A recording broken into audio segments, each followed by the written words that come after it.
There's nothing like snook hook sets at dawn or catching a tarpon in the moonlight. Find your next fishing trip made easy on fishingbooker.com and experience the magic of the Sunshine State or any other destination on your fishing bucket list. Book a blue water adventure in search of sailfish or go snapper fishing with the kids. With over 6,000 captains and trips to choose from, planning your next one just got a whole lot easier.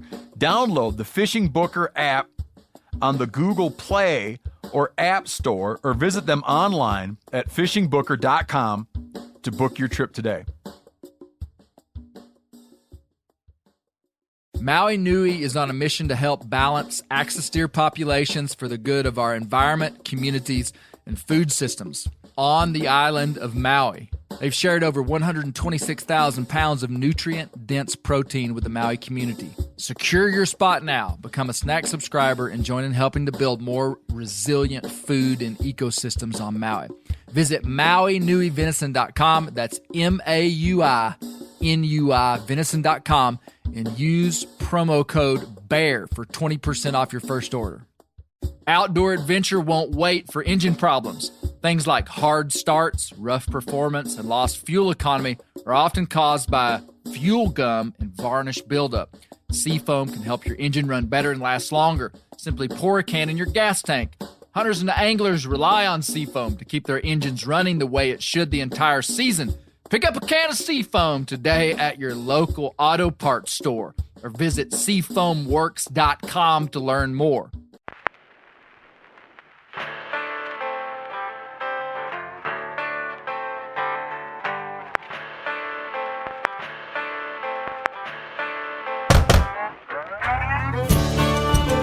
My name is Clay Newcomb, and this is a production of the Bear Grease podcast called The Bear Grease Render, where we render down, dive deeper, and look behind the scenes of the actual Bear Grease podcast.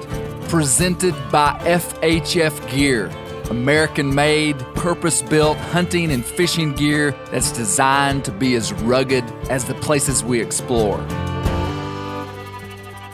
Nobody cares if I'm making any noise.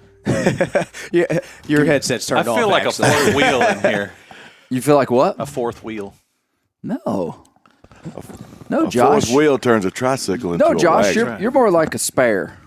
Kind of like riding on the back The of a bald Jeep. spare. When Brent falls off, I just slide it into place. Man, so we're running. This is like a skeleton crew. The Bear Grease. We got 4 folks here. We have maybe one of the best all-stars. mystery guests of all time, though, Could be. on the Bear Grease Render. Could For be. real. So I got Brent here. Hey, buddy. I got Josh Lambridge, Spillmaker. Here, a key. Who sounds like a Hold on a humpback second. whale. It's not me. Here, turn it. This way? You got it. Yeah. Is that better? Get it out of your nose. Say something now. Something now. Or give us the snort. My nose is pretty big. Pull it out like this. Right there. Yeah, that's Snort. it. This is the first time I've ever done this. Okay. Let's hear your snort. These are Dang, nice you're mics. noisy. There's no way to get it anywhere. Sorry, Phil. I'm sorry. You're like a mule. These have are like a- the Britney Spears circa mid-2000s like heads, you know what I mean? Boom Yeah. mic. I like Yeah, you like that? It's very You like nice. that? Garth Brooks. Yeah, right. So when I'm riding a mule, I have a mechanism that I can use, a physical mechanism I can use to tell how worked up they are, how much physical energy they're exerting, and how close they are to their maximum output. And My it has to do Peloton with does the same thing. it's just like, probably a lot like your Peloton. Nostril flare. When you really, I'll look at a mule's nose, and if his nose is just kind of like slightly pulsating, it's like, oh, he's got a lot more. Put the spurs to him. Yep. You know, let's go up the mountain. When they get to just like when the nostrils are flaring out, like getting like a half to 3/4 of an inch bigger than usual, and they're moving at like 1 inflation per second, like They maxed out. maybe give him a break. Maybe. You're hitting rev limiter on your mule. Yeah. That's like pushing it to like 4,500 RPMs. Yeah, there right? you go. There you go. Yeah. So, mystery guest we have here today is the crabber himself, Luke McFadden. He is a crabber. I ain't no crabber. You ain't no crabber. I ain't no mule skinner. Well, you're pretty more good, of a mule man. skinner than I'm a crabber because you rode a mule yesterday for probably 8 or 9 right. miles. Yeah, it was Yeah. awesome. How'd it go? It was great. No problems at Was all. that your really. first time riding a mule? That was my first time riding any. Any equine animal? Oh yeah. Yep. Well, I watched the video. I thought it was pretty solid. Yeah, he did good. Yeah. Were you nervous at all? Not really, to be honest, because That's what made I don't him know a good why. I think rider. maybe I'm a little too dumb to be nervous. It just looked about that situation. It just seemed they seemed nice enough. You know what I mean? I thought, Yeah. all right, I trust them. I trust But these guys. you get thrown out of off a mule. All you got to do is get up and get back on him. You get thrown out of a boat, then you got to swim. Yeah, it's hold a whole your breath. thing. It's a whole got thing. to do a whole lot of Now other stuff. we could get into a debate on like which one would be worse. I'm trying Yeah. to give him his props, man. Yeah. Well, true story. I told Luke about a story of a young man that rode with me the other day that had like a 0. Like if they're on a scale of 1 to 10 of just knowledge of equine animals, like he would be like -1. And Which end is the he was ears so on? he was like, shouldn't his feet be pointed upwards and not right on his belly? He was so, and I'm going to use this word, it's not derogatory towards him, but like almost naive. He just jumped up on that mule and was like so relaxed. And what I was trying to tell Luke is that an animal picks up on the energy. I don't care if you're a neuroscientist and think this earth is just like natural physics. Man, there is something deep going on inside of horsemanship. That's very natural, and there's a scientific explanation for it. But that animal is picking up what you're putting out. If you're tense, fearful, it feels it. It knows it, and it translates to that animal. If you're just like totally relaxed, because I put this young man on a mule that's usually pretty hopped up, Izzy. And Izzy's a great mule, very much so a finished mule, thousands of miles, never done anything wrong, but she's hard to handle. Like you wouldn't put Meemaw on Izzy. Right. Izzy she wouldn't hurt her, but, well, she probably would. She could, because she might, not buck her off, but just kind of get out of control a little bit. Right. And so I put him on there, and I was actually a little nervous about it. But he was a strapping young lad. Well, And, it's the first I heard of this. Yeah, I was gonna say you told me this thing was totally fine yesterday. Well, it all comes out. This now. was before that. This was before that. And so I put him on there, and he was so relaxed. Izzy was relaxed, and I mean, he just rode. We rode all over the place, and totally fine. That's what Luke's telling me he did. He was just like, "Hey, this is no big deal." So I yeah. did notice. Ignorance is bliss when it comes. I to did mules, notice man. on the Yes, video when maybe. they got midstream, there was a little bit of Well, Izzy little- tripped. yeah, and Luke's eyes got a little bigger, but You'll have that that. was the only expression that he had, and he just like, all right, we'll just keep going. Was that in the when we were crossing the Yeah. river? Yeah, well, she tripped, and She tripped, and I thought, "Oh boy, we got about to get our cold plunge in for the day." yeah, that would have been awesome. Well, hey, before we get to start, I have something for you guys, for each of you. I've brought from Maryland. I also smuggled on the airplane. It was not quite as hard as the live crabs, but it was it had its own different challenges. But they did make it here. Okay. I have one for each of you. And I'll explain after I give it to you. Here you go. Hold on. Oh, I can't wait. What, Brett? What's your guess? I don't know. What he's is it? He's taking off his shoes. Hold on, don't show it. What's Bring it my over guess? here, but don't show it to us. What's my guess it could be? Crap. Even wrapped up here. Oh, I don't know. I have no idea. Like, not even a single idea. If this is a dead, Oh, I know what it is. I know. I've felt it now. if this is a dead fish wrapped up in newspaper, I know I'm a goner. I know what right. it is. It's All right. heavy. So they're wrapped up in newspaper, but this is a Maryland tablecloth here. That's what we Oh, use to eat crabs man. on. Oh, dude. This is Oh, unreal. snap.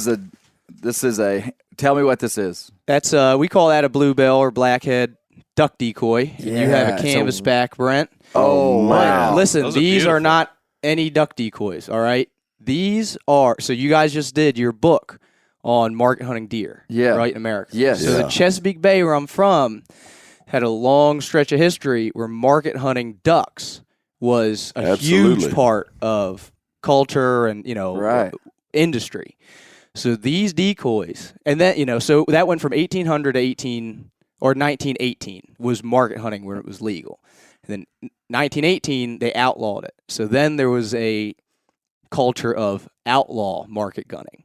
So these decoys are actually from between 1918, after 1918, but before 1930. These are actual outlaw market gunning If decoys. these decoys could talk. Man, let me I tell know. you, my brother right now, Tim, he's doing a double backflip right now, and he don't know why.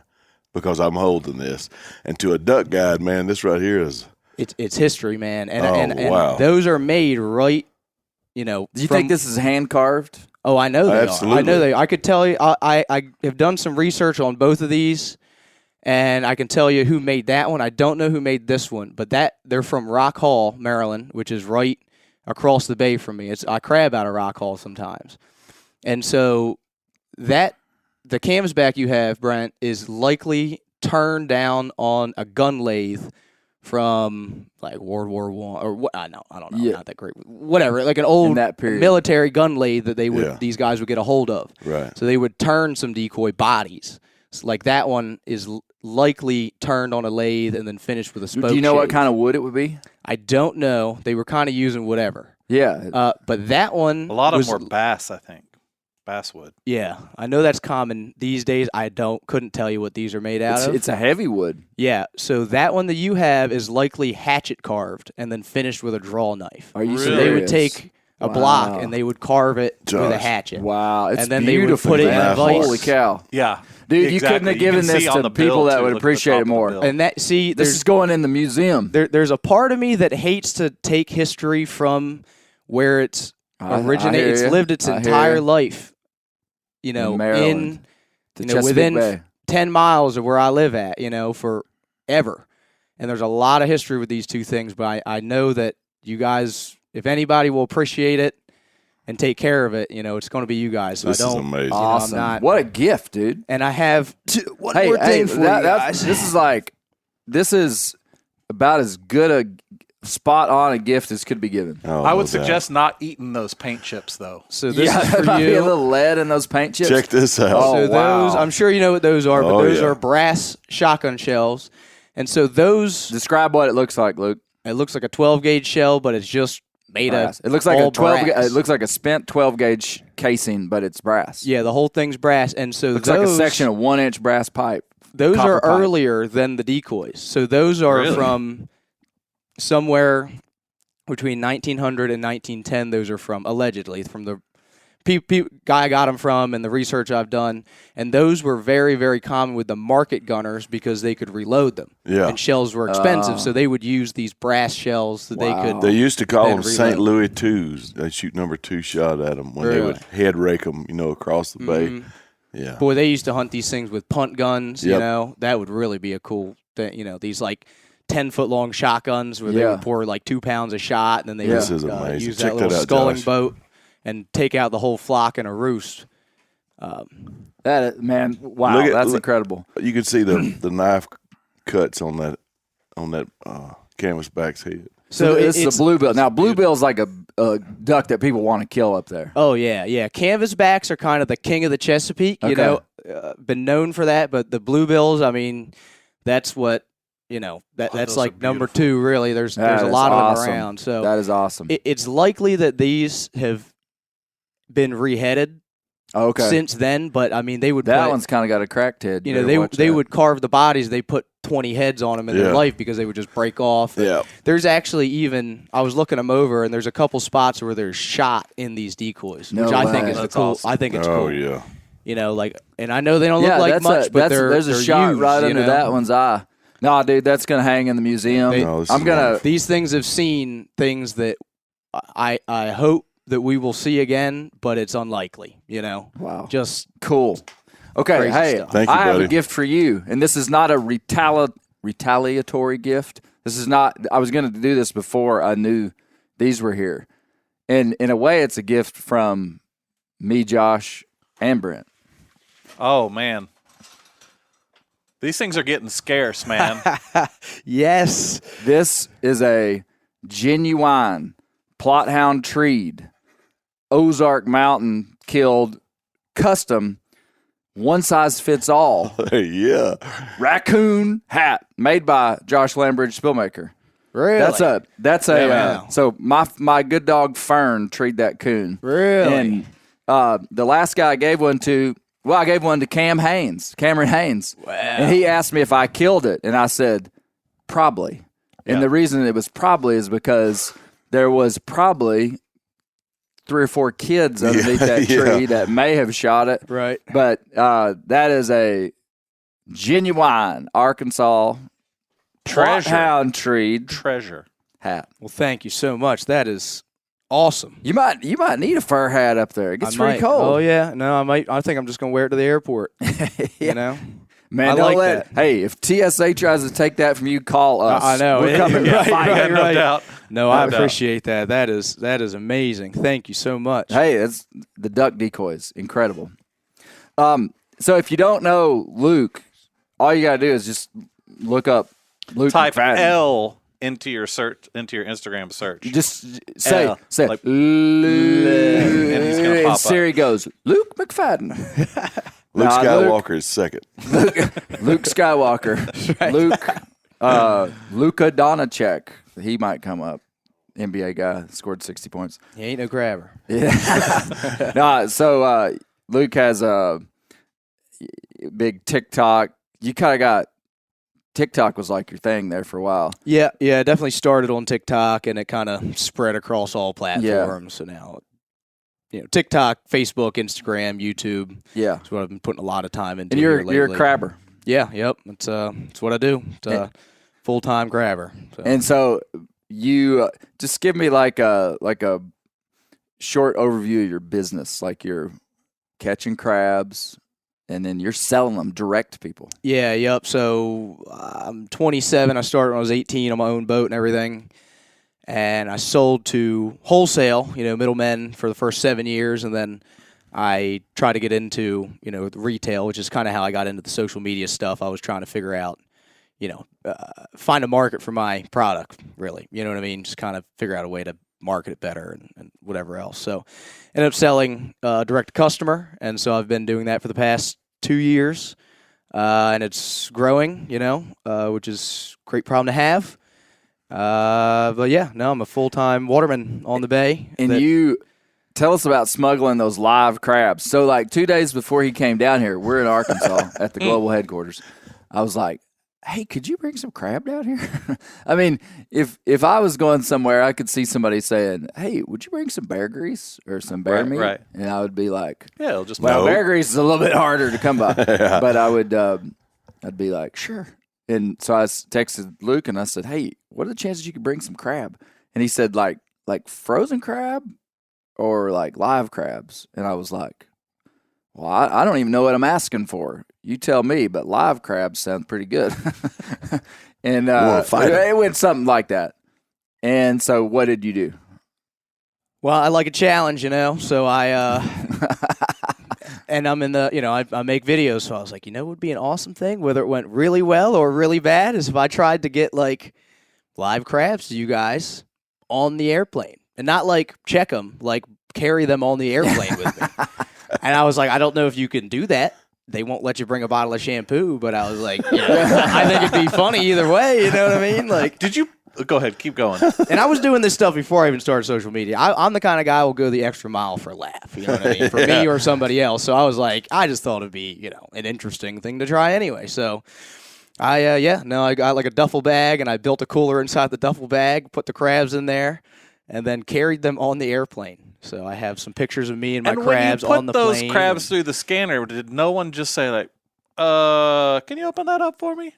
Surprisingly, no. I put them through the X-ray machine. But they'll stop a pair of fingernail clippers. Yeah, though. exactly. Yeah. Exactly. But I seen it go through, and then it stopped, and my heart stopped. I was like, oh no. And then it went back, and then it went through, and I seen the lady like pull the screen a little closer to her face, and it was like 4:30 in the morning. So I was like, I was like, there's either a chance they're gonna be really grumpy and they're gonna give me a hard time, or they're gonna be like, it's too early for this. Just let it, this is just Maryland things, like whatever. Just let. And then the third time, and it went through. I was like, oh, we're good. And so I got them behind security. And then the only issues I did have was trying to carry them on the actual airplane. They were going to try to make me check them there for But that a was moment, a size issue. That was a size issue. They didn't even know what was in it. You know what I mean? They were like, they told him, hey, that bag's too big. And then what? Yeah, so she gave you a hard time. She gave me a real hard time, and I was like, I can't check it. You can't just like, it's got to stay upright. And she's like, why? It's a baby, because there's a baby. I was like, there. well, there's like, it's full of seafood. She's like, okay. I was like, like live seafood. She's if you turn what? if you turn seafood over, it pours out. That's right. Right. I was like, I don't want to be, carrying this. That was my first leg of the journey. I was like, I don't want to have to be carrying this. What nasty town was thing. this in? That was in Baltimore, actually, that I was, having the hard time getting on the airplane. So, after some heated discussion and some other things, I finally did get it on the airplane with me and into the overhead compartment. That's awesome. They made them here, and only 2 crabs died. I couldn't believe it. Yeah, We how only many had- crabs do you think? I think we had about 3 dozen. 3 dozen And crabs. I was expecting I was hoping to get about, at least 50% here alive and well. But I tell you what, man, complimentary drinks, on the plane. The crabs were good. You give them some snacks. They were just fine. Do they like those little Biscoff crackers? Yeah, they do. Yeah, Yep. and a window seat. They love a window seat. They do love a window seat. I do have a picture of me and my crab seeing the world together. These crabs have seen things other crabs could never dream of.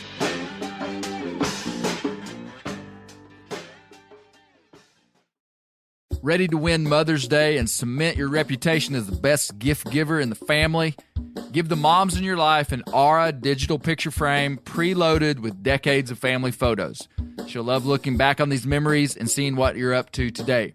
Even better, with unlimited storage and an easy-to-use app, you can keep updating mom's frame with new photos, so it's the gift that keeps on giving. And this is not a joke. Juju Newcomb has an Aura frame, and we share photos, and they're incredible. Also, my mother-in-law has one. We have them. They truly are really good, really high quality. The Aura frame is easy to set up. It takes just 2 minutes to set up a frame using the Aura app. It also adjusts the display depending on light levels in the room to maintain the true color of your photos. For real, the digital screen is amazing. Right now, Aura has a great deal for Mother's Day. Listeners can save on the perfect gift by visiting auraframes.com to get $30 off plus free shipping on their best-selling frame when you use code BEAR, B-E-A-R, BEAR. That's auraframes.com. Use code BEAR at checkout to save. Terms and conditions apply. I've had a Helix Sleep mattress for over 2 years, and it is for sure the nicest mattress that I've ever slept on. I've slept much better in the last 2 years, been more comfortable than I have for my whole life. And that's true. The Helix lineup offers 20 unique mattresses, including the award-winning Luxe Collection, the newly released Helix Elite Collection, a mattress designed for big and tall sleepers, and even a mattress made just for kids. Take the Helix Sleep Quiz and find your perfect mattress in under 2 minutes, and your personalized mattress is shipped straight to your door free of charge. Helix has several different mattress models to choose from, each designed for specific sleep positions and feel preferences. Helix is offering 20% off all mattress orders and 2 free pillows for our listeners. Go to helixsleep.com/clay and use the code HelixPartner20. This is their best offer yet and won't last long.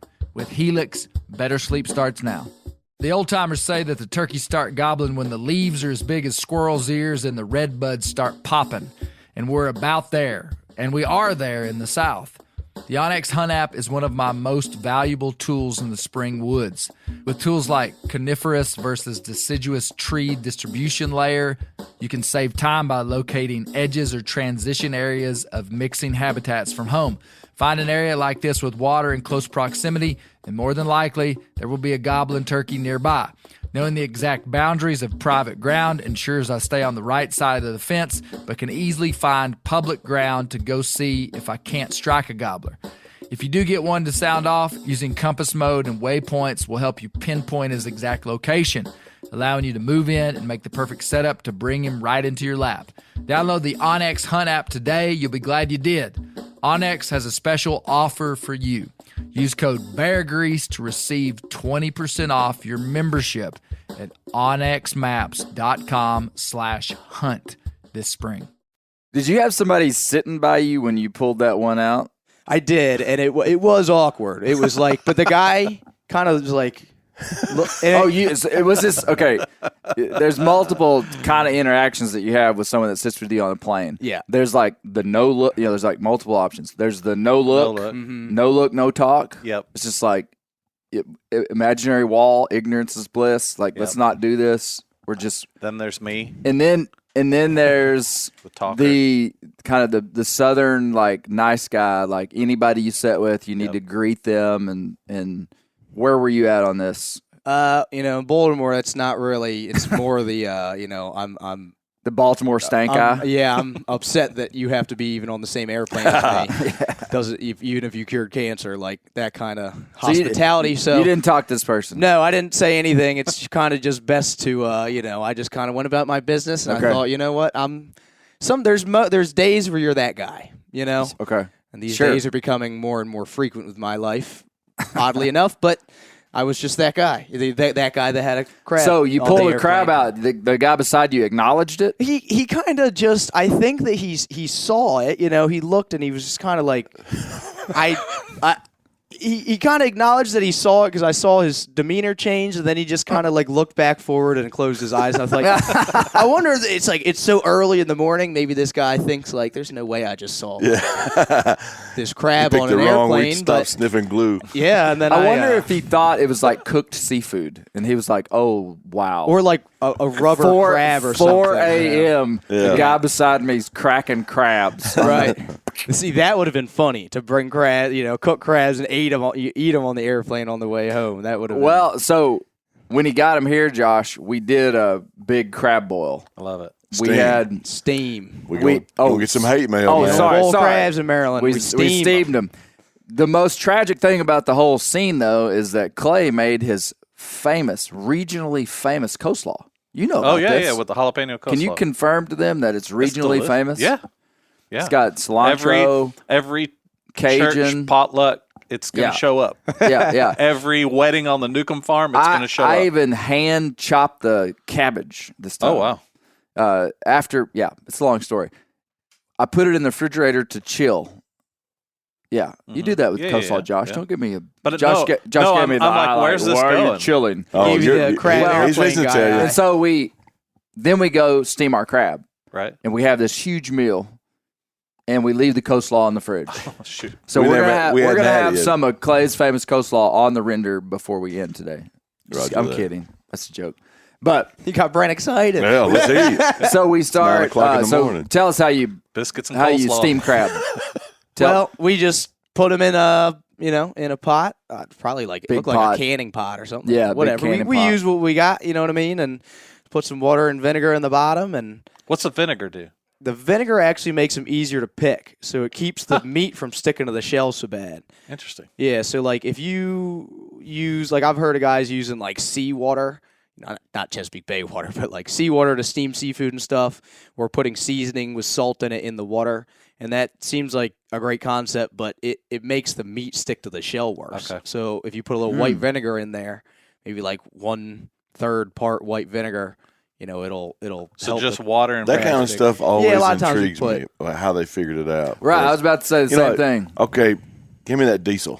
Yeah. Yeah, right. No, that didn't work. work. How about some WD-40? No, that didn't work either. What we got left? Try to Here's some lube 'em up. white vinegar. It's like the same guy that figured out you could eat a crab. Yeah, Or exactly. exactly. And Or a then mushroom. who was the Yeah, guy then- that decided that egg. it didn't stick to the shell as bad? Right. Yeah. I mean, Probably the guy selling vinegar. If I had to guess. yeah. Because the stuff we cooked in vinegar, I'd say the meat stuck to the shell. Oh. Last night? I mean, when we ate it? I didn't Yeah, think it's kind of what happens. Yeah, it Anyway. does a little bit, but I'm telling you, it can be Well, a that's lot right. So worse. you're- Like, yeah, there's yeah, a lot yeah. of times Okay, where okay. you're trying to get it, and It's it's all like relative. the meat stuck to itself. That's like stuck to the. I don't know. It's hard to describe. But So- if I gave you 2, you could probably pick. Okay, okay. Pick out the. I don't know. So- we may have to try for So science. I'm not sure. these are blue crabs, Mhm. and they, ironically, these actually probably came from Louisiana. Yeah, Maryland blue crab season is closed right now. So but they shipped them live from Louisiana to Maryland. Yep. and then you brought them from Maryland to Arkansas. Wow, man, those dudes have been around. They're well traveled. These are blue crabs. What's the scientific name of them? Calanectus sapidus. And so the males are how big? Males, I mean, they'll get up to. I mean, I've caught like the biggest one I've caught probably is like 9 inches point to point across the carapace, which is a giant. I mean, that's a massive crab. Usually when they get that Did you big, mount it? I didn't, but I have seen mounted crabs, but I don't have a mounted crab. That would be pretty cool, though. Yeah. I sold it. But yeah. So they get that big, and usually the thing that gets them is either a waterman or they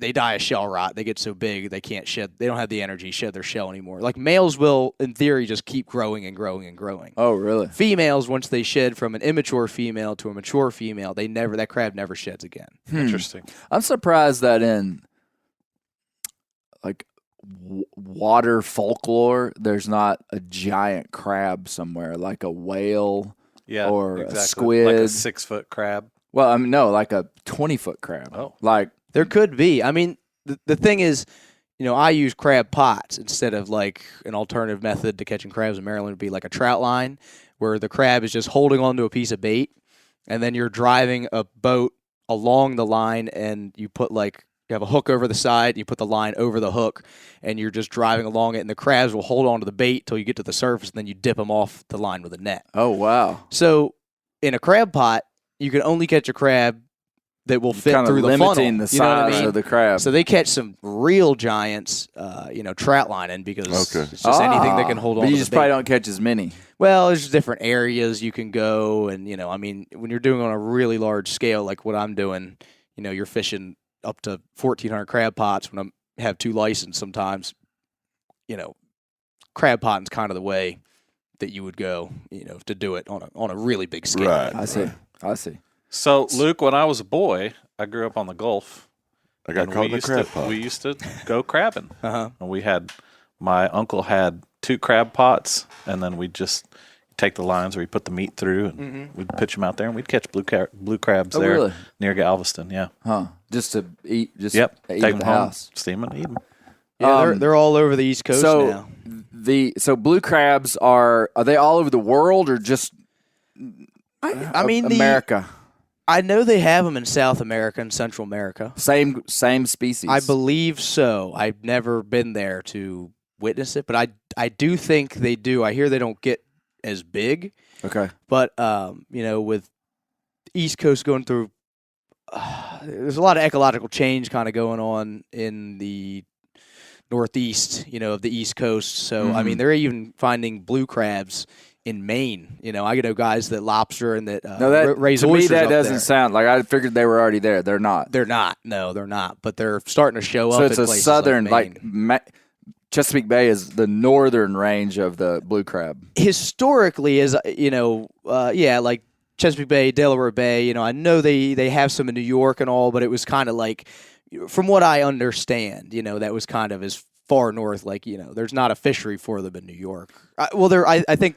If maybe there is. Just as a little caveat, if the Arkansas Game and Fish finds some blue crab in the Arkansas River, it didn't have anything to do with us. Right. Absolutely.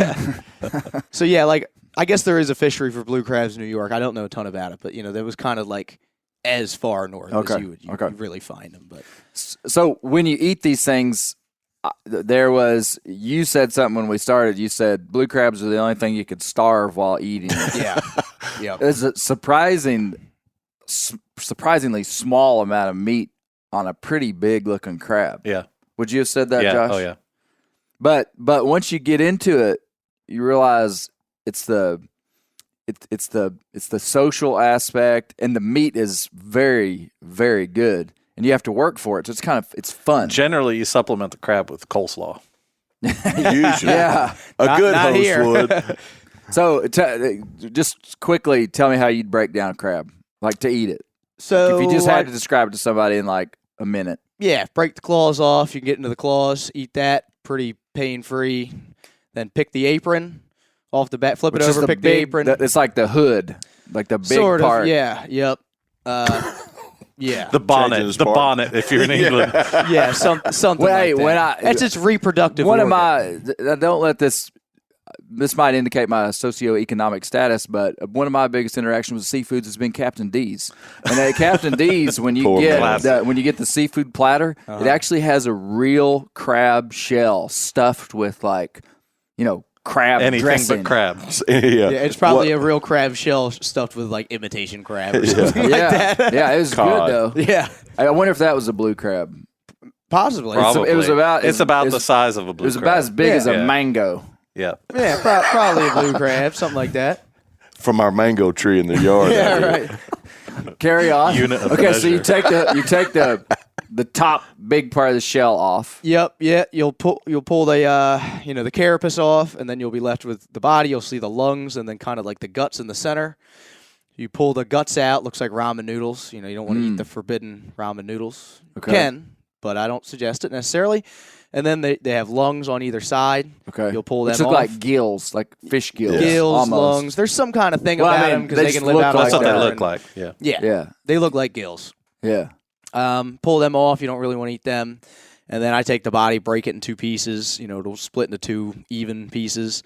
And then, I usually flip it over, and you'll be able to see the lines down the underside of the crab. I'll kind of take my two thumbs and break them along those lines, and then you can kind of crack the top and then pull the meat out of all the little compartments.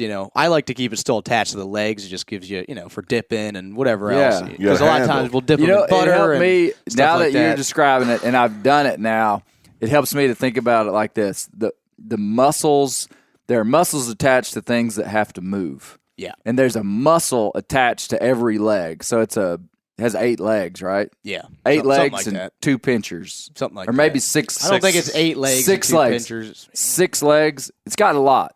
I think it's And- got 3 legs, a swim fin, and a pincher on each side, I believe.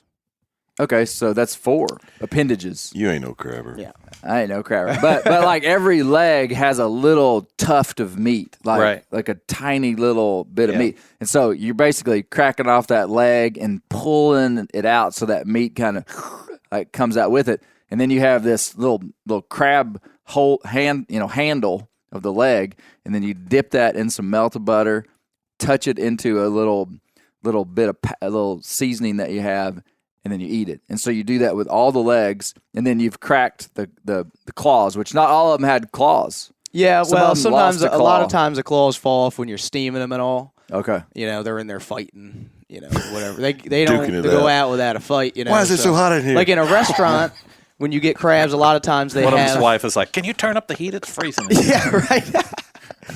In a restaurant, they would either shock the crabs, electrocute them, or ice them. Really? and, like flash ice them. Usually they electrocute them. Why? What do you do So- for a living? I like to cute crabs. Yeah, right. The merchant of crustacean death. But that's so It's a that new tattoo. So they so when don't they fight. steam them, so they don't fight in the pot, so it they don't has drop nothing to their do with claws. animal ethics or anything. Well, I mean, maybe I don't know, but I know in the industry, it's like so that because if you're serving crabs at a restaurant, people will complain sometimes that Gotta they have don't them have big all pinchers. the claws, even if they're like there. They want a crab with all their Yeah, I appendages. see. So So you I'm on it. you shock them. It's kind of like a gladiator fight when you throw them all in that pot and then Oh, put the yeah. lid on. Oh yeah, we put the lid on, and we had some potatoes and corn on the top, and I think Misty said something about like, it's moving. There was a cob of corn up there going, Yeah. kind of wiggling back and forth. the lid starts kind of moving a little bit. I was like, yeah, it's just we'll check in on them in like 10 minutes. what I learned is that it's like extremely, like Luke said, it's full contact sport. Like we Yeah. had crabs just yeah. everywhere. It's like you have a huge pile of just stuff. But at first, when I was watching him do it, I was like, "Holy cow, this is gonna be wild!" Because he was like, "Don't eat this. Don't eat the lungs." There's what he called the mustard in them, which is the fat, which just looks like this like pasty yellow. I mean, it'd be like you'd think, "Don't eat that," but it kind of gets on everything, and it's actually really good. Yeah. So there was nothing that I put in my mouth from that crab didn't taste incredible. So I kind of got it. I was like, "Oh, Yeah. you don't have to be afraid of anything. Right. You just like go to town." And it was great. Minus the Definitely a coleslaw. full contact sport eating crabs for sure. Yeah. Like eating like a big crawfish ball on steroids. Yep, Yeah. Exactly. It's a little And I could messier. see Yeah. I little could see messier. how if you really knew what you were doing, I mean, you'd just If you try not to Move make a through some mess, crab. How eat them many- outside or in the bathtub because That's right. You're gonna get it everywhere. Luke, what's your record of eating crabs? How many crabs have you eaten? I mean, in one sitting, Mm-hmm. I don't know. I mean, usually by the time if I really get it, the tunnel vision on eating the crabs, it's kind of like everything else just kind of fades off in away. the- You know what I mean? So it's kind of like you just kind of wake up in the In the morning zone. like, covered in Old Bay or Jo seasoning, and Can't you're like, remember what happened. I don't, what else? Why am I in Arkansas? I'm in the Wakes up in neighbor's a yard. ditch the next I morning. don't even remember bringing these on the plane. If I'm going to do a crab boil for family and friends, Steam. how many? Crab how steam. many? I'm sorry, crab steam. Yeah. You don't How do a many boil crabs- for your family and friends. how You do many- steams. How many crabs do I need to factor in per person? I mean, you could count on if your friends are from Maryland, I would count on 10 crabs a man Per person? Per person. Oh, you know what I mean? wow. Depending on the size. The size of the crab makes all the difference. Right, of course. We didn't have any giant extra jumbos because I was could only bring so many on the plane. I was trying to get a little more in case some died. You know I what sent mean? a picture of that to Michael Roseman when they were all laid out on the table. And, his wife's from Maryland. And she said, what's everybody else going to eat? I can eat all that by myself. Yeah, I would say if I'm eating like large crabs, which are like my larges are 6 to 6.5 inches across the top. Okay. I could count on eating between 10 and 12 myself. 10 and But 12. I'm a very efficient crab eater. Right. I actually man, don't it's so eat good. crabs that often. You know what I mean? That's like Biggie Smalls breaking his 8th crack commandment, man. You can't get high on your own supply. You know what I mean? You gotta. There's you a can't lot be to doing unpack that. in that. That reference will play with a lot of Bear Grease. Right? That's good. Yeah, it Wow. was so good. I was going to say 4 crabs. Okay. After 4 crabs, I was wore out. It's like, can I just Clay get ain't some no crabber, sausage? I mean, true story. I ain't no crabber. It was a lot of Can you fun. imagine steaming a live deer? And just eating it with your hands? Yeah. Yeah. Dump it out on the table. Don't give him any ideas. Yeah. That's a great idea. We'll be doing that next.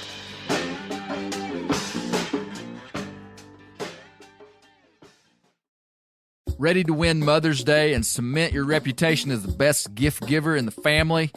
Give the moms in your life an Aura digital picture frame preloaded with decades of family photos. She'll love looking back on these memories and seeing what you're up to today.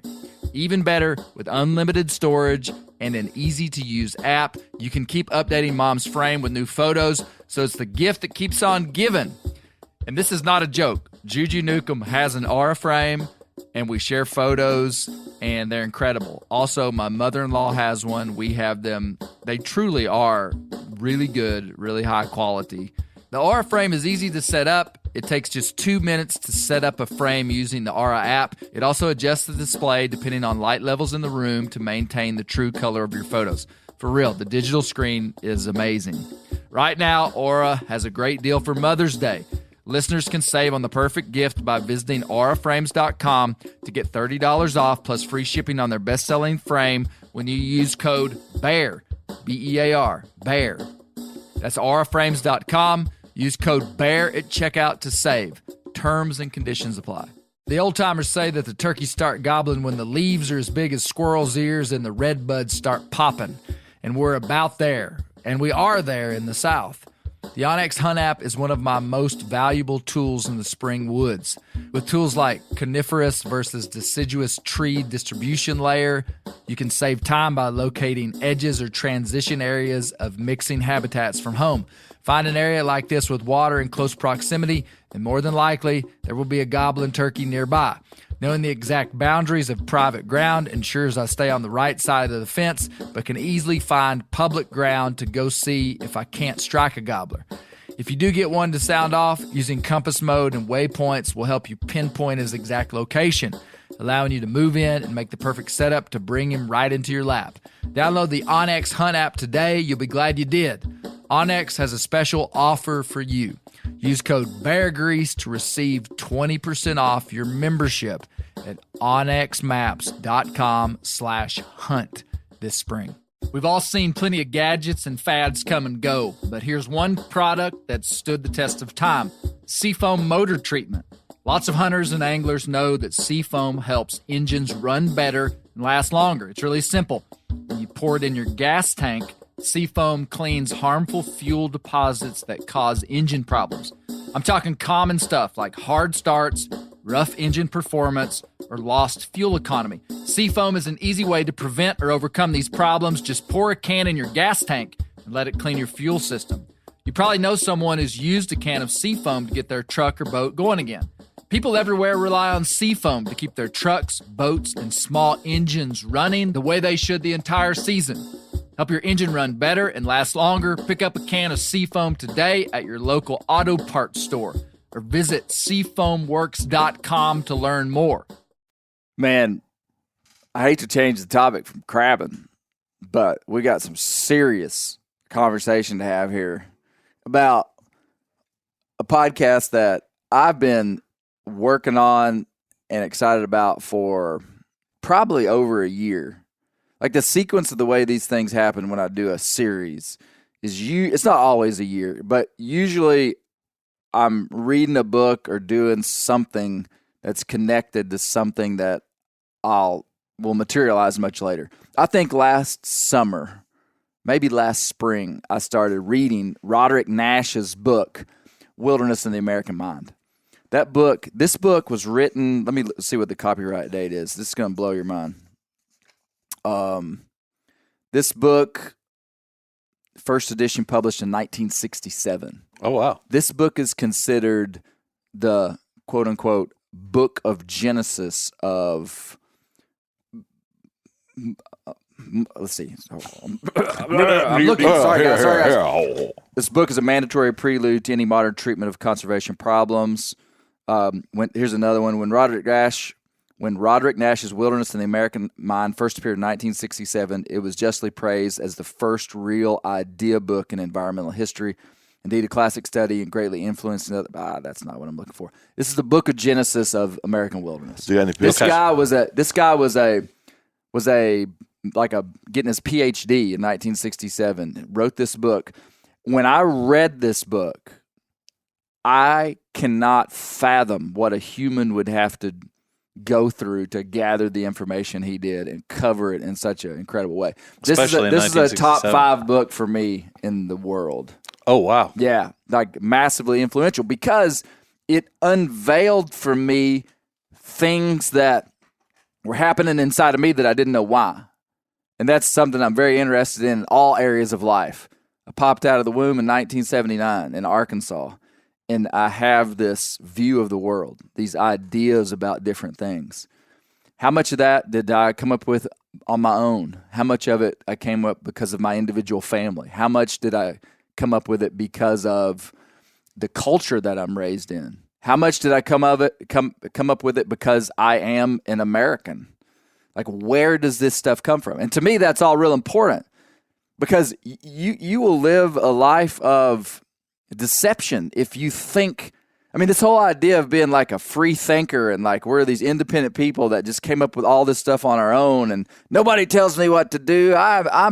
It's like, dude, you're a product of your culture because your culture valued that. Your culture valued you saying that you're the only one who ever thought of this and you're this autonomous man.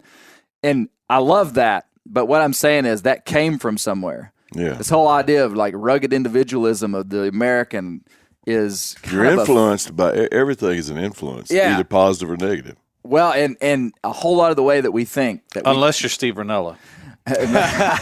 Well, we're going to get to that. No, when Roderick Nash started talking about wilderness, I was like, yeah. And I had no idea. He was talking about all this deep history about, this was way different than like the Donnie Baker story. I mean, like radically, like if an alien came down and analyzed this podcast, they would be like, 2 different people must have made that for because it's like very different, right? Which I like. I like that it went from this very personal story to something. I don't view it as academic, but it is philosophical. And philosophy to me, philosophy is really functional because to have an understanding of who you are, you have to kind of know why. And I've always loved the idea of wilderness, but also wilderness with a capital W.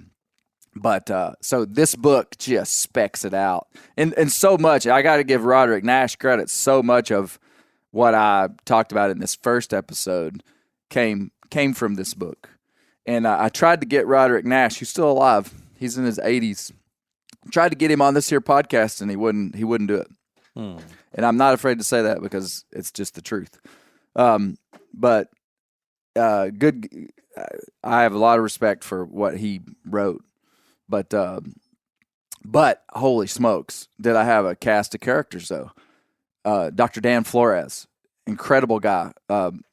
Just came out with a new book called Wild New World. He wrote Coyote America. He wrote American Serengeti, which if you hadn't read American Serengeti, you ain't no crabber. If there's not pictures, then I ain't read it. Most crabbers probably ain't read it. Well, to be honest with you. American Serengeti is basically about the Pleistocene North America. It's just mind-boggling. Oh, burritos are ready. Yeah. I had salsa? Colby Moorhead came over here the other day and told me how to make that battery pack stop beeping, and I forgot what he said. So every time it beeps in this podcast, we're giving one of the listeners a coonskin hat. Not true. American Serengeti talks about Pleistocene North America, and basically that we had more charismatic megafauna than even Africa. Like what we looked at, we had the bison, we had like multiple giant cats, we had horses, we had 2,000-pound giant ground sloth, we had cave bears, we had dire wolves. I mean, it was like Jurassic Park here.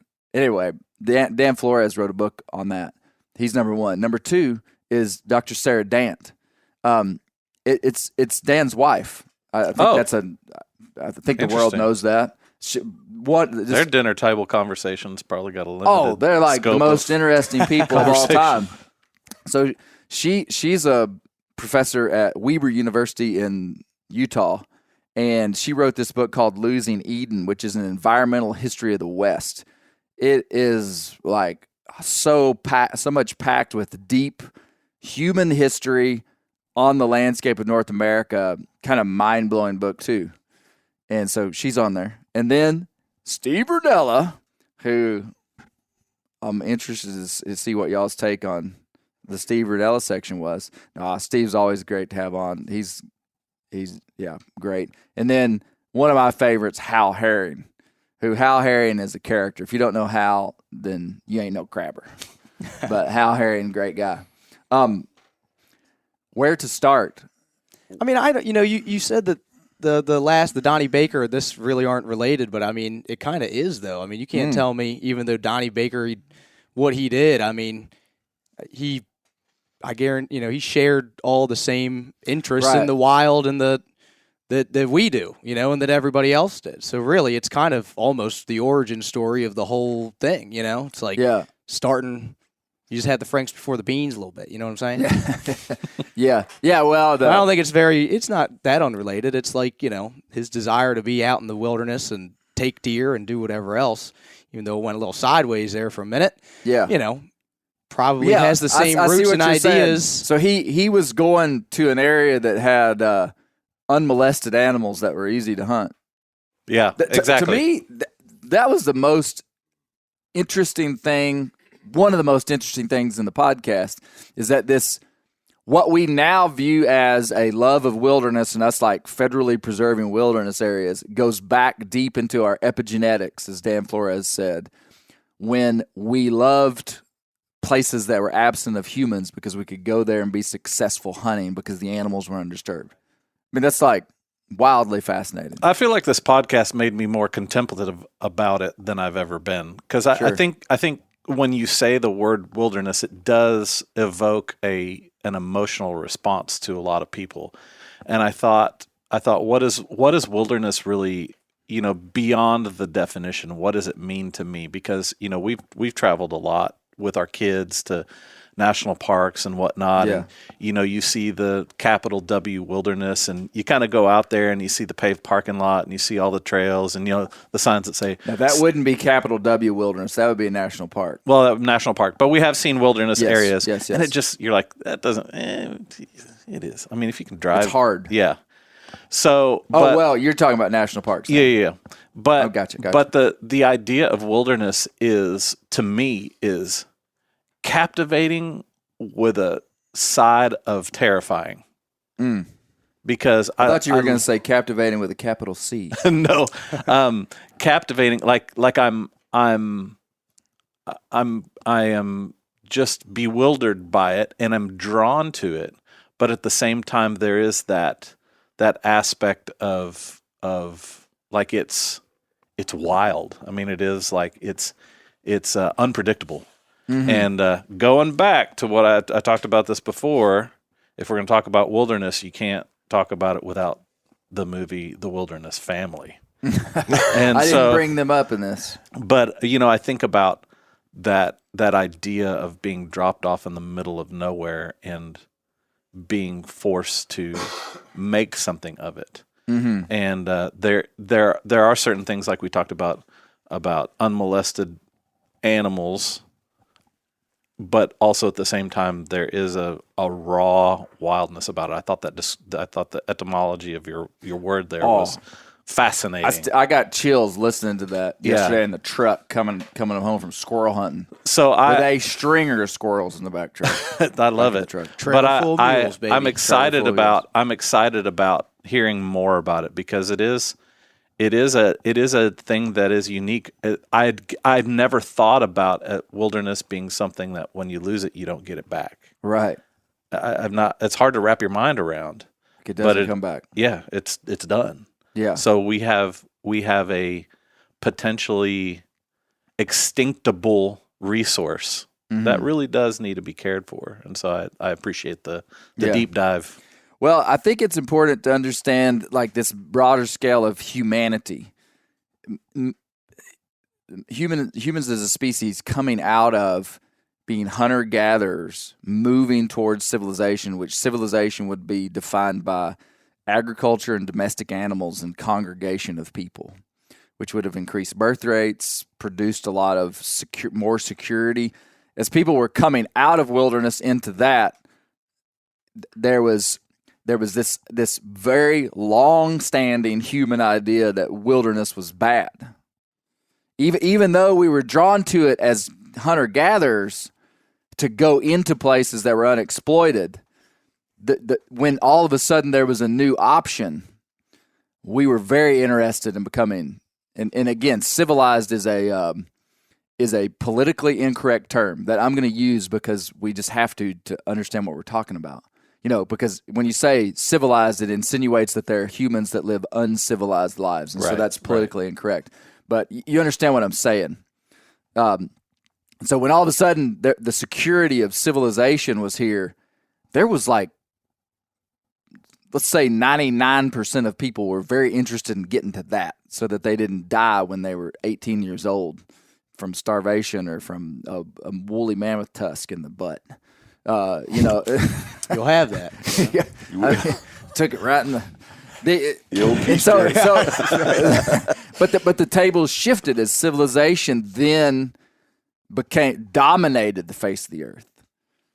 And then all of a sudden there's this artifact where we woke up in the 1800s, the Romantic era, and all of a sudden it became cool to love wilderness. So I mean, it's like this sloshing from one side to the other. Wilderness is our enemy. We have to get to civilization. And then it became civilization is the enemy. That's what Thoreau and Emerson and Muir, and we have to get back to wilderness. And then today we live in a world that's so lopsided in civilization. There's those of us who are scrapping and wanting to interact with and go to a place that's such an anomaly across the face of the earth, where we could go and experience a place that people don't live. That is that's interesting. You think about. I'm sorry. No, go ahead. Well, you just think about you you talked about the romanticism of it, and in our realm where we work here, the majority of the products that we sell, that we offer for sale, that we use are all geared to make going into the wilderness easier. Yeah. You know, I mean, that's how we make a living. Boots and waterproof clothing. And backpacks and being lighter weight and being able to carry more stuff with you that you need to survive at a time out there when back in those days it was hard. You know, you had to, it was just a bigger struggle. And we're doing it now, not for survival, but for pleasure, for fun, to fill that need that we have, that we wake up, that we long to get away from everything that's around us, all these light bulbs and stuff. You know, all the time I'm here, we're working, we're hunting yesterday, I'm answering text messages and emails while I'm on the back of that mule. And we get out there, when there's none of that, it's a whole different way to look at a sunrise, or the way to look at riding down a road or walking down a road when you're so far removed from it. I had the thought that in there where he said that it's in our nature to long for those places to go, and I may be I'm obviously paraphrasing what he said, but what I got out of what he was talking about was it's in our DNA, in our genetic code, to want to go to the wild place. My wife thinks if we're in a town that doesn't have a target, that's about as wilderness as it gets. That's a wilderness area. She don't want any part of that. She wants to go the opposite direction. So, you know, but she wouldn't like to go live in the middle of Baltimore, or even in the middle of Little Rock. That's too congested. She wants somewhere in the happy medium that's still got the security that you can go here and there with very little trouble. Me, on the other hand, give me a coal oil lamp and a pocket full of shells and a shotgun, and I'm going to be fine just wherever I can get away from people. Mm-hmm. So at some point, you know, it was a pendulum. Yeah. At some point, some folks still followed that. Yeah. That want or that need to do something, and then some folks didn't. I mean, they stopped at the edge. You know, this is far enough. But there's still others that want to go further out. Yeah. And it had to be that way, or this country wouldn't be where it is now. Yeah. You know, with exploration. That was just something that I thought about. Luke, what'd you think? Oh, I just kind of had a thought about kind of the irony of, like you were talking about, you know, humans' desire to recognize and preserve wilderness and wild places. And it's kind of the same theme here, is where everything's gone so full circle, where, like, in an effort to do that, we have places like Yellowstone, which to me is the least wild wilderness that you could experience. You know what I mean? Like, 3 million people a year. Right, exactly. Like, so it's sort of like it's just, I think it's just one of the common denominators of human nature. You know what I mean? The same thing that drives people like us to go experience places where there is no one else. The same, you know, that's what the people that discovered new continents and, you know, Americas and whatever else had in them. You know what I mean?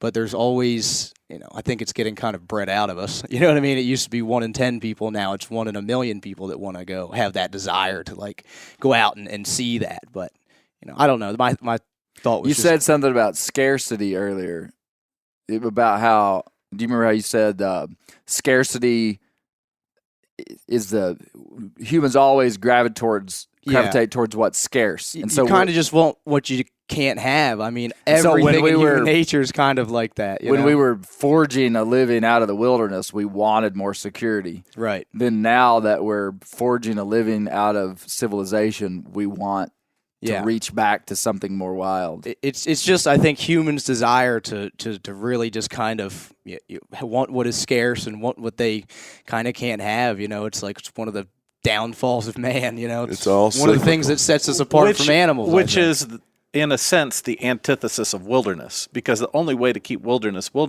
is to keep a bunch of people out of it. Yeah, never. You know what I mean? Yeah. So it's like, we have these people who want it, but how many people being there makes it not wilderness anymore. Right. That's what I was saying. Where is the line of wilderness? Okay, you guys are totally ruining episode 2. I wasn't even going to bring it up. No, yeah, there's a major philosophical problem with wilderness. Yeah. Is that wilderness is a wilderness because nobody's there. Because you're not there. Yeah. Exactly. So once you go there, then is it still wilderness? And okay, I'll even though we have this natural desire just baked into us to experience what is wild. You just listened to episode 2. Thank you for that. yeah. Check back for Let's just do another render now. Yeah, let's just go right to the next render. No, that we get into that pretty extensively about these issues with wilderness. And there's another big issue that I'm not going to bring up just yet, unless one of y'all leaks it out on accident. Stumbles Don't do onto it. Don't do it. No.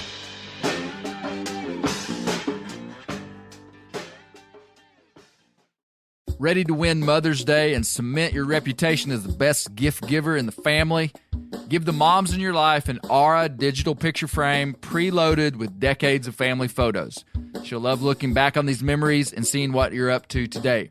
Even better, with unlimited storage and an easy-to-use app, you can keep updating mom's frame with new photos, so it's the gift that keeps on giving. And this is not a joke. Juju Newcomb has an Aura frame, and we share photos, and they're incredible. Also, my mother-in-law has one. We have them. They truly are really good, really high quality. The Aura frame is easy to set up. It takes just 2 minutes to set up a frame using the Aura app. It also adjusts the display depending on light levels in the room to maintain the true color of your photos.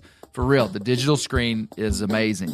Right now, Aura has a great deal for Mother's Day. Listeners can save on the perfect gift by visiting auraframes.com to get $30 off plus free shipping on their best-selling frame when you use code BEAR, B-E-A-R, BEAR. That's auraframes.com. Use code BEAR at checkout to save. Terms and conditions apply. The old-timers say that the turkeys start gobbling when the leaves are as big as squirrels' ears and the red buds start popping. And we're about there. And we are there in the South. The Onyx Hunt app is one of my most valuable tools in the spring woods. With tools like coniferous versus deciduous tree distribution layer, you can save time by locating edges or transition areas of mixing habitats from home. Find an area like this with water in close proximity, and more than likely, there will be a gobbling turkey nearby. Knowing the exact boundaries of private ground ensures I stay on the right side of the fence, but can easily find public ground to go see if I can't strike a gobbler. If you do get one to sound off, using compass mode and waypoints will help you pinpoint his exact location, allowing you to move in and make the perfect setup to bring him right into your lap. Download the Onyx Hunt app today. You'll be glad you did. Onyx has a special offer for you. Use code BEARGREASE to receive 20% off your membership at onyxmaps.com/hunt this spring. We've all seen plenty of gadgets and fads come and go, but here's one product that stood the test of time: Seafoam motor treatment. Lots of hunters and anglers know that Seafoam helps engines run better and last longer. It's really simple. When you pour it in your gas tank, Seafoam cleans harmful fuel deposits that cause engine problems. I'm talking common stuff like hard starts, rough engine performance, or lost fuel economy. Seafoam is an easy way to prevent or overcome these problems. Just pour a can in your gas tank and let it clean your fuel system. You probably know someone who's used a can of Seafoam to get their truck or boat going again. People everywhere rely on Seafoam to keep their trucks, boats, and small engines running the way they should the entire season. Help your engine run better and last longer. Pick up a can of Seafoam today at your local auto parts store or visit seafoamworks.com to learn more. I have this desire in me that drives me to do what I do for a living. You know, this is crabbing. It's like this kind of desire to be where people aren't, you know, where there's like an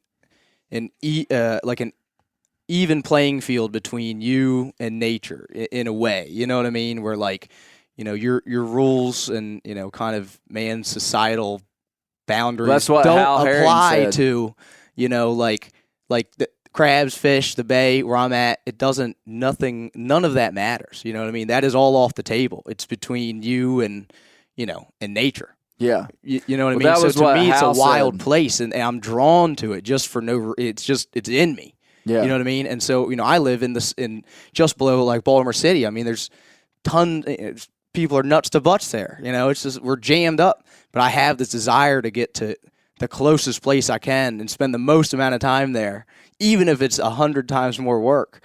Just because I have this thing baked into me for like this longing for wild things in wild places, and so I think it just kind of it's different for everybody. Like he's for me, a true representation of it because it's not a legacy thing with him. Right. Yeah, he's like a first generation crabber in his family, so there's something there somewhere. Yeah. Well, and your example is relevant to all of us. Is that the idea of wilderness you can experience anywhere, like you in the Chesapeake Bay, which is not federal wilderness with a capital W, which is not wilderness by many definitions, but you're having that experience of like what Hal Herring said. He said wilderness is a feeling where you enter into a place that's no longer governed by the laws of men. You're governed by ancient laws. Yeah, exactly. And it, boy, that's for real. Like, and I ain't read that book. I promise. What? No. Hal, this isn't Hal's book. Hal Herring said that on the podcast. Oh, really? Yeah. And that is another critique of wilderness, Josh, is that Dan Flores talked about how we've sacralized. He said a lot of different groups have sacralized wilderness to the point that you might get the idea that that tree out in your yard is not nature too. You see what I'm saying? Like you minimize something that's wilderness. On my property right here, I could experience that feeling of wilderness. I mean, it's kind of funny. Right. I have a small piece of land, and when I go to particular parts of it, it's the wildest part of the land that I have. Right. Which is not wilderness by any definition, but it feels. I have that feeling of this is a special place. This is furthest from my house. I mean, I feel that way. Land. I feel that way when I'm on the river. Like I'm in a spot where not everybody can get to. When I'm in my boat and I'm cruising down there, that I have that feeling like of there is something wild and connects me to nature inside of it that's just mine in the moment. Yeah. I can experience, I have been out crabbing and I am experiencing, that same thing. Well, there's $1 million yacht going by me 50 feet away. You know what I mean? So we're in the same place doing the same thing, but I'm experiencing, something my different. idea of wilderness, and this guy's probably just drinking Michelob Ultras at 9 a.m. on his $1 million yacht. You know what I mean? So it's like it's just such a weird thing. It's like a totally separate, the feeling, I guess, of wilderness, and then actual wilderness. I would guess probably two different podcasts, really. Well, you may have tapped into episode 3 right there. Well, I didn't mean to. No, I'm kidding. I think that I think that the spiritualizing of wilderness really it's true. I think we've all experienced it. Mm-hmm. If you've been somewhere remote and you've seen a breathtaking mountainscape with a sunrise that just blows your mind, how the Creator could have made that for you to see that morning. I think a big aspect to it is the removal of noise from your mind, from your life, from your agenda, that makes that thing that much more intense and gives you that experience. Yeah. What's unique about that is people have different words to describe it, that there's no humans that deny that happens. Yeah. Like there's, you use the term creator. There would be people that would not use that term. The one thing that's for certain is that people, whether they believe in a God or don't believe in a God, have a spiritual, and people might have different definitions of what a spiritual experience would be. But nobody is arguing that when you stand on top of some beautiful summit and see a sunrise, that there is a sublime feeling, like the guy Burke. Right. He popularized that word. The sublime is like the overlap of the natural and the spiritual. And that is what is not up for debate, is that something happens that's bigger than just normal human stuff, which I think that's incredible. Yeah. That we're not arguing about this thing that happens. And it would make sense, maybe even biologically, that it doesn't make sense that would happen unless we were coded to respond to these things, which I think we are. Yeah, and they talked about people gravitating toward art, paintings and stuff. That was the landscape. Wasn't that interesting? Yeah, that was the trees were just limbs or whatever were just laden with fruit. Yeah, that hadn't been picked. And hadn't animals that were didn't look scared. Do you remember the guy? Go ahead. Well, I was just you and I experienced in Canada. In Saskatchewan, when the bears were the famous bear that poked his head in the blind on us, and all the bears that were walking around us, they had no fear of us. They were absolutely unmolested. Yeah, and they had no knowledge. That was one of my top experiences ever. Yeah, they just weren't afraid of us. They weren't afraid. Do you remember the guy had on? From I don't even remember which Bear Grease it was, but one of the Bear Greases where a guy told us that people respond to landscape art with humans that are in cover. Like, so if you had a picture of a group of people like out in the middle of a field, that you would be more drawn to a picture of people that were close to a bluff. Because there's a vulnerability. Yeah, it's kind of the same thing. It's different. It's different than wilderness. I see what you're saying. Yeah. Dan Flores was talking about how we respond to unmolested scenes of calm animals, fruit trees that hadn't been picked, like stuff like that. But there's like deeper stuff. There's stuff so coded into us that like we want to be close to cover. Anyway, I just thought human response to landscape art is pretty versus interesting. a photograph of a bison goring a national park visitor. Yeah, I dig those myself. You get what you pay for, idiot. Well, then, do you think the coding is just a desire for food, water, and shelter? Well, you know what I mean? It's like if it's the same kind of response. It's deep rooted, no doubt. Yeah. I mean, there are things built inside of us that help us survive. But I don't think that that comes at the exclusion of what Josh said. I do believe that the beauty and intricacy and architecture of the natural world, what it does for me, and I think I speak for a lot of people, it does draw me to a creator. Like there's the old thing about if you walked out into a field and you found a watch laying in a field, Josh. Okay. You'd pick it up. And then you know what time it was. You would know what time it was, but you would go, who put this watch here? Yeah. Who made this watch? Or stone point. And you walk out into nature and we see something that's far more complex, far more designed, far more intricate, far more intelligent than the making of a watch. And we say, well, should the question be, who made this? Right. So to me, that like a sunrise evokes inside of me a connection, a desire for a connection to my creator. That is not exclusive to, it's also deeply biological and epigenetics. Like my biophilia, E.O. Wilson wrote a book called Biophilia, which means that we have philia means like an obsession with. Right. We have an obsession with life. We're the only species on planet Earth that has an obsession with other animals' lives, other than like a prey, like a predator and a prey or whatever. But like we want to domesticate animals. We're interested, and that has been the biological thing that's made us so successful, is this love of life. And it's like that's deeply coded inside of us. I think that's also a big part of what makes us human and have this consciousness. But what I'm saying is that you can have this spiritual thing happening and the natural thing at the same time. What were you going to say, Luke? So I was just thinking, this is maybe jumping ahead or whatever, but it was just episode 4. That was the Ranella thing I was thinking about. So he's talking about, what was it, the North Slope of Alaska? The North Slope of the Brooks Range. Range. Is the most wild. Yeah. Well, what if he's sitting there glassing and he sees a goat with a collar on it?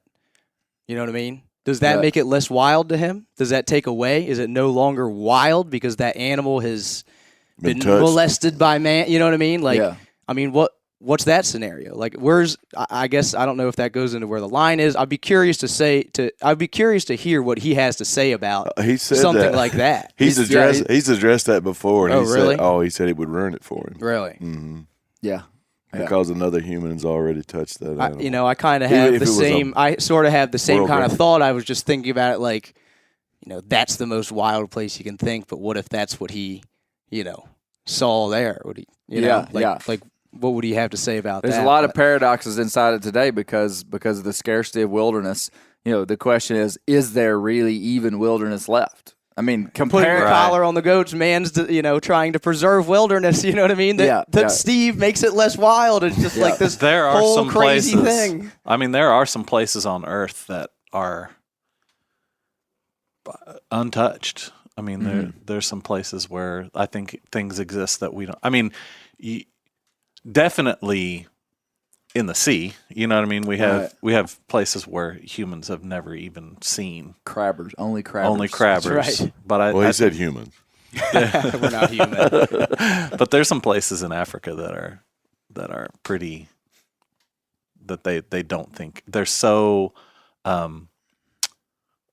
adverse to. Where are you getting this information about Africa? I was reading about. It's been years since I read about this, but they think there are creatures in there that humans haven't seen. Right, deep in the jungles. Yeah, but on a landscape level, I don't think Africa is like the place to think about. I'm not arguing with you. I see your point, but I think the bigger unmolested landscapes in the world are in the closer to the north, the poles. I mean, Antarctica obviously is probably the would wilderness be more abundant in places that are more harsh? Yeah, like harsh 100%. Climate. Yeah, because humans are wanting to live in places that are favorable, right? They're comfortable, and so that's why there's no wilderness in Kansas. Right, it's all very profitable land. And what we're going to talk about too in episode 2, here we go, is that there's a thing called the rock and ice wildernesses. The wildernesses that we have today are preservation of places that were unusable. And so that's the reason we don't have very many prairie wildernesses. Imagine having a section of prairie in Kansas. Right. That burritos are ready. I'm hungry. Giving away our second coonskin cap. Imagine having a 4 million acre wilderness in Kansas. What do you think? You say the word wilderness, and I immediately think of mountains and trees. Yep. I mean, I see a picture. You have been marketed to your whole life. Oh, that's what wilderness is. You're a sucker. Yeah. You're just the average sucker. Kind of a funny thing is, like, if you were to ask a lot of people, like, what's the most wild thing you can think of or wild place? Like, so many people would probably say something like Mount Everest. Yeah, it's like the least wild mountain there is. You know what I mean? Just because of the people and whatever else. It's just lines of people. Yeah. No, and it was interesting. So we're building a case that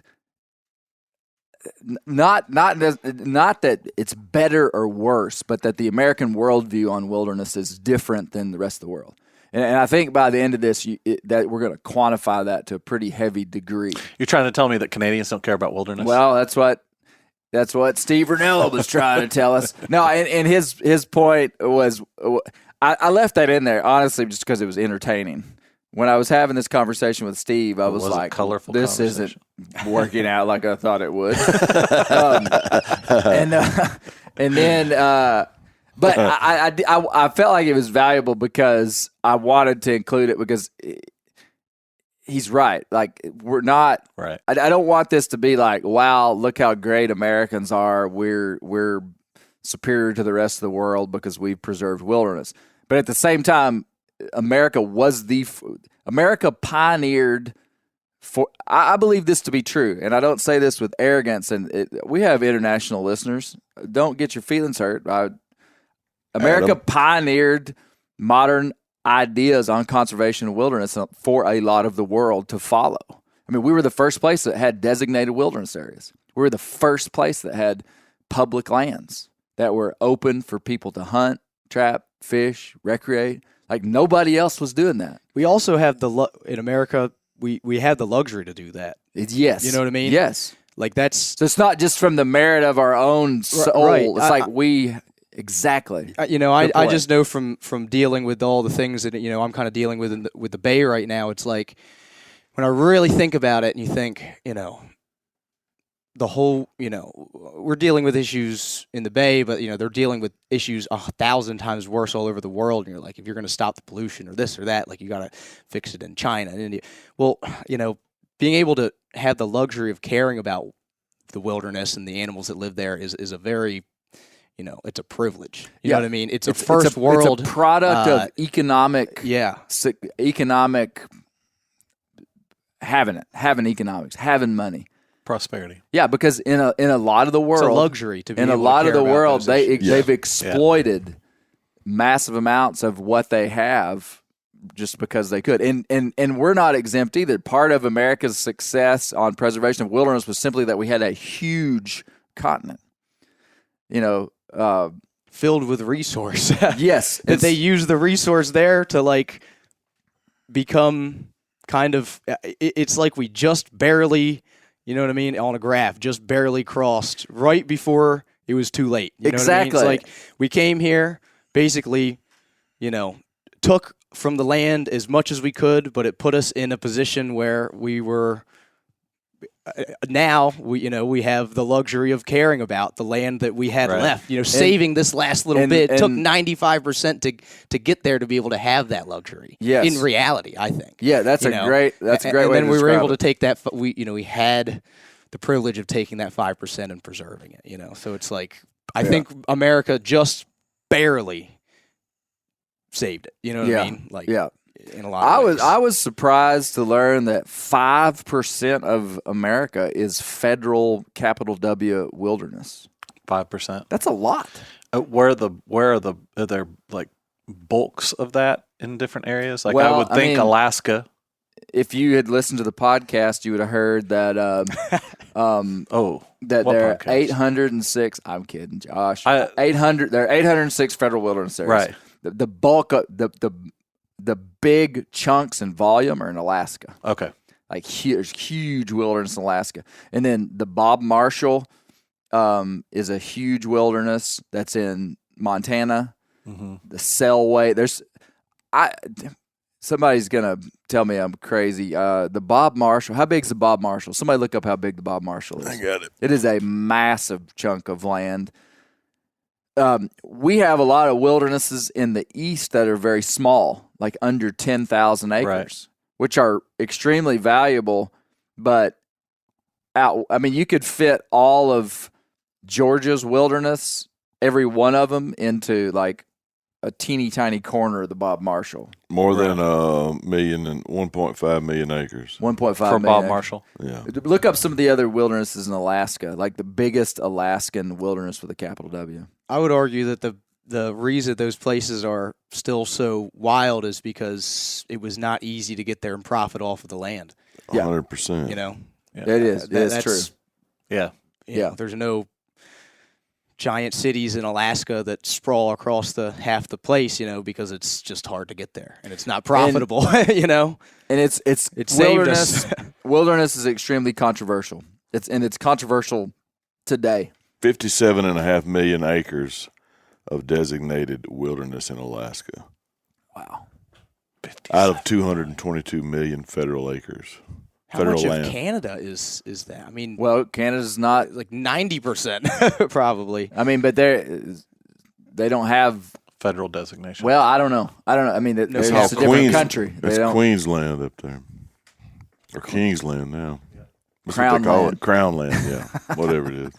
I don't know if Hockey land. Canada probably has some type of wilderness, but I wouldn't know what it's called. It's not the same as ours. I mean, it's not. We're not counting their land in ours. I mean, even though Canada is basically the 51st state, we all know that. You're not making any friends right now. Canada, I love you. Love you so much. I really do. I love Canada. I spent a lot of time in Canada. The geese are excellent. Well, for fear that we're going to spoil the rest of these episodes, this has been a great start. Yeah. I love this topic. I'm serious. I love it. And I do think that even if I would hope that people that are human attention span is so small, it's possible someone could be like, I'm not interested in wilderness and not listen to this podcast. I would hope if they did, they would be drawn in and be like, I should be. I should at least have an understanding of this, because we're going to see how much this idea is tied into American identity. Really. With the frontier thesis, Frederick Jackson Turner, you're going to hear about it. But this is a good place to start. Luke, thanks for coming down, man. Yeah, thank you Thanks guys so much for for having me. Seriously, I really appreciate it. It's pretty wild. I never thought I'd ever be here doing this, truly. So I'm truly grateful that you guys allow me to come down here and do this. It's been a pleasure. If you come back, bring more crab. Will do. Or don't come. Yeah, right. We All have right, the guys. technology. We can make it happen. Yeah, we know how to get through. That's right. Now. We know now. I have a little. Hey, you know I'm on what? a watch list now. This could be. Or just have them drop shipped here when you come. Maybe a little parachute. Oh, that's no fun. No, if one day, my dream is that one day every TSA board in America will have a picture of a blue crab. Yeah. In a big circle with an X across it. And I'll be like, Luke McFadden did that. It'll be my mark on society. Yeah, no live blue crabs on the plane. All right, guys. Thanks so much.